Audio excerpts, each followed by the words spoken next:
When it comes to the miracle of the C-19 vaccines, each one has their own opinion, and that's fine. I respect that. Although, as new data continues to come out, it's becoming more and more clear that a lot of things were hidden from the American public. Are you okay with crucial research being hidden from you? Especially about something that's jabbed into your arm, maybe even your kids' arms? With 2023, some continue to say that inflation is under control and that things are getting easier. Inflation under control? It's going to be hard to convince a lot of people since so many are stretching their money, they're stretching their budgets, they're stretching their credit card just to the limit to be able to keep their heads above water. The challenge is even worse for those who rely on SNAP, EBT, Social Security, SSI, and SSDI, maybe food banks, and other government subsidies, as their cash flow and passive income is almost non-existent. Do you feel that they're giving us the right numbers here? Or is the truth being hidden from us? Comment down below what you guys are thinking. Now, before we continue, please take a second and drop a like for the video if you want to help the channel get more truth out to more people. And also subscribe to the channel. And if you own a home, make sure your home is protected. Get your free home warranty quote. The link is in the description down below of this video. The pandemic has not been kind to us. This is a fact. Not only have we seen our way of life completely changed, some have literally seen the lives of their other ones stop. Vaccines have been called a miracle drug throughout this health crisis, but were you guys aware of the adverse effects that it has shown throughout time that it's been given to us? To date, more than 1.4 million reports have surfaced, and of that, almost 33,000 people have died. Almost 200,000 have been hospitalized, 141,000 needing urgent care, almost 42,000 suffering from a severe allergic reaction, almost 4,700 miscarriages, and 61,000 people permanently disabled. That's data from the CDC. This is actual data. Vaccines have skipped clinical trials, but they're not being pulled from arms. They're actually being pushed to jab more people. But some other medicine have had adverse effects and they were pulled from the market in a snap. Y'all know how that goes. How does this make sense? Were you also aware that a specific vaccine, the Pfizer brand, is linked to blood clotting? That's right, guys. One of the miracle drugs could endanger your life. Listen to this, quote, Pfizer's C-19 vaccine has been linked to blood clotting in older individuals, according to the U.S. Food and Drug Administration, the FDA. FDA researchers crunching data from a database of elderly persons in the United States found pulmonary embolism, blood clotting in the lungs, met the initial threshold for a statistical signal and continued meeting the criteria after a more in-depth evaluation. Three other outcomes of interest: a lack of oxygen in the heart, a blood platelet disorder called immune thrombocytopenia, and other types of blood clotting called intravascular coagulation, including raised red flags, researchers said. More in-depth evaluations, such as comparisons with populations who received influenza vaccines, showed those three as no longer meeting the statistical threshold for a signal. Researchers looked at data covering 17.4 million elderly Americans who received a total of 34.6 million vaccine doses between December 10th, 2020 and January 16th, 2022, end quote. So wait, they knew about this?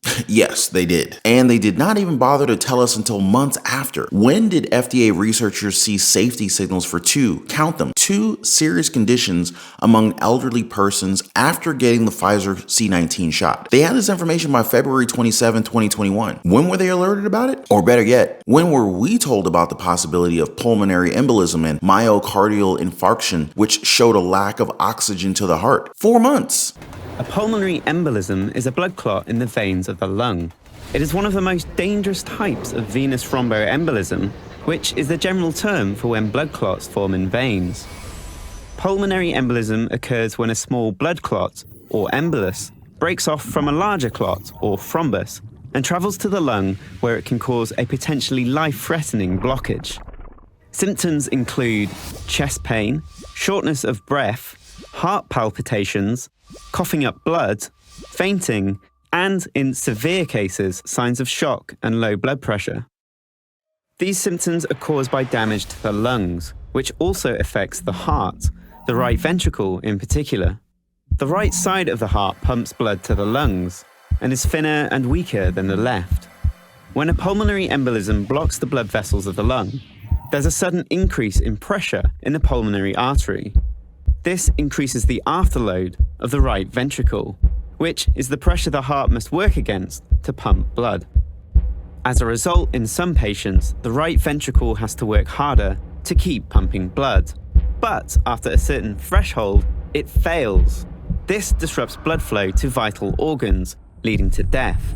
They waited 4 long months, 4 long profitable months. This is unbelievable. Now again, I know that we don't all share the same opinion, and I love that. We should be free to think for ourselves. But this is the data that I'm showing. This is not opinion based. And this is what they did to us. What do you guys think about all this? Should we follow the numbers, actual numbers showing these effects? Or should we believe that the vaccines do more good than harm because that's what we're being told? Since we're already talking about medicine, were you guys aware that we're outsourcing 83% of our pharmaceuticals from other countries? And you gotta wonder why. Why are we outsourcing so much of our manufacturing outside the United States? I mean, just imagine if we get into a problem with these other countries we depend very heavily on. And how come the country's turning into a country of coffee shops instead of manufacturing? Remember when other countries raved about buying something that was made in America? Like that was something that people were proud of, people were boasting about. But what are we making in America today? Oh, that's right, problems, wallet problems. We can be our own worst enemy at times. When are people gonna wake up to the reality that we can't afford to keep living the way that we've been living a few years ago? We don't have the same financial freedom that we once had. Just take a look at the difference between credit card debt and our savings rate. This is a huge wake-up call for people, but still, some people continue to spend, splurge, waste money. Some continue this lavish lifestyle of stunting on the gram when their wallets are crying for help. Yeah, their Louis Vuitton bags are empty. Markets are also on the cusp of falling. It's like those arcade games that have coins. You know, the ones that force you to put in more coins with a chance of having it push all the other coins down? But hey, some optimism is being felt as they feel that the bottom is getting closer. Home builders sentiment dropped for the 12th straight month, its lowest since 2012. But sure, the bottom's close. I'd love for that to be true. But here's what you also need to realize. Small builders are going to get smashed much harder than they would want to be. And even large home builders are going to be smacked up pretty hard in the head with this. Have you ever dropped a glass before? Like a cup? There's that moment when things slow down and you already know you're in trouble. The glass falling is where we are right now, with most of us just pretty much powerless to stop what's happening to us. When layoffs are unpredictable and we fear for our jobs, when bankruptcy becomes an option, when our cash flow starts to freeze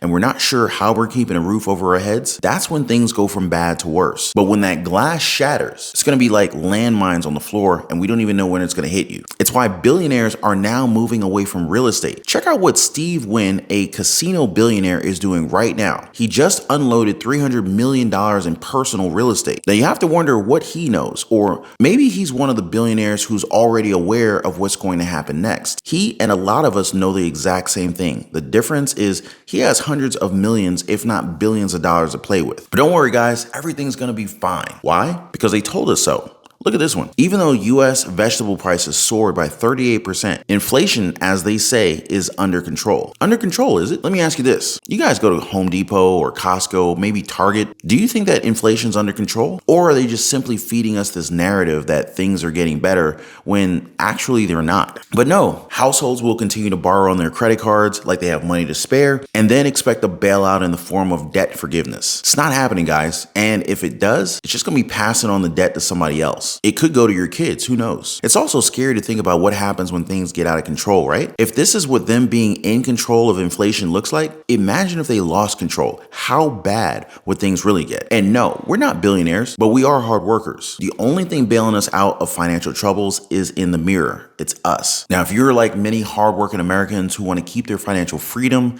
maybe you and I should talk. Interested in budgeting, creating multiple streams of cash flow through small businesses, or maybe even side hustles? Maybe you need a helping hand when it comes to investing in real estate or the stock market. Feel free to reach out to me in my email description, or even consider joining the Patreon family. There is a link in the description down below for our Patreon family. I am more than willing to share everything that I know about these and more. Now, before I go, please don't forget to drop a like for the video. Also subscribe for your daily dose of the truth. Appreciate you guys watching as always, and I'll see you in the next one.